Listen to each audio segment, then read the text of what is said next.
ओम सम शनिश्चराय नमः। आज के इस वीडियो में हम आप सभी के लिए लेकर के आए हैं शनिदेव की व्रत कथा, जिसे शनिवार के दिन अगर हम सुनते हैं तो शनिदेव की कृपा हम पर स्वतः ही बन जाती है। तो आइए शुरू करते हैं शनिदेव की व्रत कथा। ओम सम शनिश्चराय नमः। एक समय स्वर्ग लोक में सबसे बड़ा कौन है, इस पर 9 ग्रहों के बीच में वाद विवाद हो गया।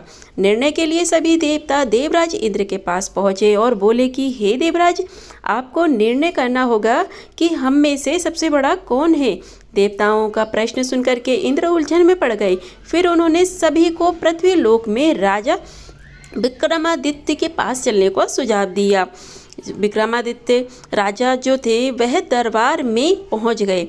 ग्रामीणों ने अपना प्रश्न किया। राजा विक्रमादित्य से पूछा तो वह भी कुछ देर के लिए परेशान हो गए, क्योंकि सभी ग्रह अपनी अपनी शक्तियों के कारण महान थे।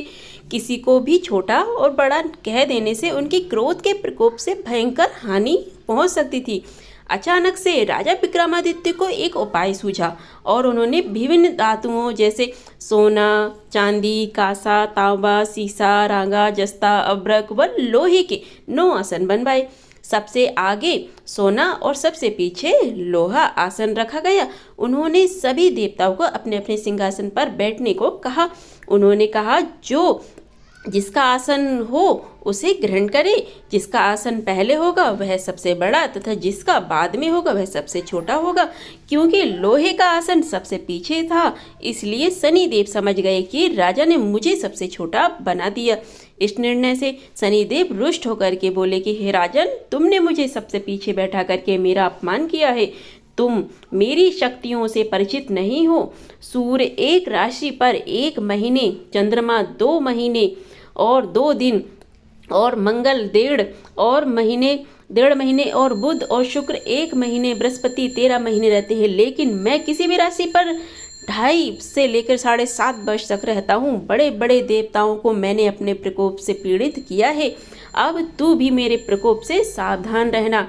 इस पर राजा विक्रमादित्य बोले कि जो कुछ मेरे भाग्य में होगा देखा जाएगा। इसके बाद अन्य ग्रहों के देवता को तो प्रसन्नता के साथ चले गए, परंतु शनिदेव बड़े क्रोध के साथ वहां से विदा हुए। कुछ समय बाद राजा विक्रमादित्य पर 7.5 की दशा आई तो शनिदेव ने घोड़े के व्यापारी का रूप धारण किया और बहुत से घोड़ों के साथ विक्रमादित्य के नगर में पहुंच गए।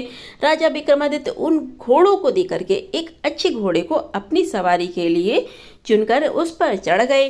राजा जैसे ही उस घोड़े पर सवार हुए वह बिजली की गति से दौड़ पड़ा। तेजी से दौड़ता हुआ घोड़ा चीजों को दूर कर एक जंगल में ले गया और फिर वहां राजा को गिरा करके गायब हो गया। राजा अपने नगर लौटने के लिए जंगल में भटकने लगा, पर उसे कोई भी रास्ता नहीं मिला। राजा को भूख प्यास भी लगी। बहुत घूमने पर उसे एक चरवाहा मिला। राजा ने उससे पानी मांगा। पानी पीकर राजा ने उस चरवाहे को अपनी अंगूठी दे दी और उससे रास्ता पूछकर जंगल से निकल करके पास के नगर में जा पहुंचा। चंदिया नगर पहुंच करके राजा एक सेठ की दुकान पर बैठ करके राजा की कुछ देर दुकान पर बैठने से सेठ जी की बहुत बिक्री हुई। सेठ ने राजा को भाग्यवान समझा और उसे अपने घर पर भोजन पर ले गया। सेठ के घर में सोने का एक हार खूंटी पर लटका हुआ था। राजा को उस कमरे में छोड़ करके सेठ कुछ देर के लिए बाहर चला गया। तभी एक आश्चर्यजनक घटना घटी। राजा के देखते देखते उस खूंटी पे सोने का जो हार था, खूंटी निकल गई। सेठ ने जब हार नहीं देखा तो उसने चोरी का संदेह राजा पर किया और अपने नौकरों से कहा कि इस परदेसी को रस्सियों से बांध करके नगर के राजा के पास ले जाओ। राजा ने विक्रमादित्य से हार के बारे में पूछा तो उसने बताया कि खूंटी ने हार को निगल लिया। इस पर राजा क्रोधित हुए। उन्होंने चोरी करने के अपराध में विक्रमादित्य के हाथ पांव काटने का आदेश दे दिया। सैनिकों ने विक्रमादित्य के हाथ पांव काटकर उसे सड़क पर छोड़ दिया। कुछ दिन बाद एक तेली उसे उठा करके अपने घर ले गया और उसे कोलू पर बैठा दिया। राजा आवाज देकर बैलों को हाँकता रहा। इस तरह तेली का बैल चलता रहा और राजा को भोजन मिलता रहा। शनिदेव के प्रकोप से 7.5 पूरी होने पर वर्षा ऋतु प्रारंभ हुई। एक रात्रि विक्रमादित्य मेघ मल्हार गा रहा था। तभी नगर की राजकुमारी मोहिनी रथ पर सवार होकर के जा रही थी। उस घर के पास से गुजरी तो वो अपनी मल्हार सुन तो उसे अच्छा लगा और दासी को भेजकर गाने वाले को बुला लाने के लिए कहा। दासी लौटकर राजकुमारी को अपंग राजा के बारे में सब कुछ बताने लगी। राजकुमारी उसके मेघ मल्हार से बहुत मोहित हुई और सब कुछ जानते हुए भी उसने अपंग राजा से विवाह करने को निश्चय किया। राजकुमारी ने अपने माता पिता से जब यह बात कही तो वह हैरान रह गए। उन्होंने उसे बहुत समझाया पर राजकुमारी ने अपनी जिद नहीं छोड़ी और प्राण त्यागने का निश्चय कर दिया। आखिरकार राजा रानी को विवश होकर के अपंग विक्रमादित्य से राजकुमारी का विवाह करना पड़ा। विवाह के बाद राजा विक्रमादित्य और राजकुमारी तेली के घर में रहने लगे। उसी रात स्वप्न में शनिदेव ने राजा से कहा कि राजा, तुमने मेरा प्रकोप देख लिया, मैंने तुम्हें अपने अपमान का दंड दिया। राजा ने शनिदेव से क्षमा करने को कहा और प्रार्थना की कि हे शनिदेव, आपने इतना दुख मुझे दिया है कि अन्य किसी को ना देना। शनिदेव ने कहा, राजन, मैं तुम्हारी प्रार्थना स्वीकार करता हूँ। जो कोई स्त्री पुरुष मेरी पूजा करेंगे, इस कथा को सुनेंगे, जो नीति मेरा ध्यान करेंगे, चींटियों को आटा खिलाएंगे, वह सभी प्रकार के कष्टों से मुक्त हो जाएंगे और उनके सभी मनोरथ पूर्ण हो जाएंगे। यह कहकर के शनिदेव अंतर ध्यान हो गए। प्रातःकाल राजा विक्रमादित्य की नींद खुली तो अपने हाथ पांव देख करके राजा को बहुत खुशी हुई।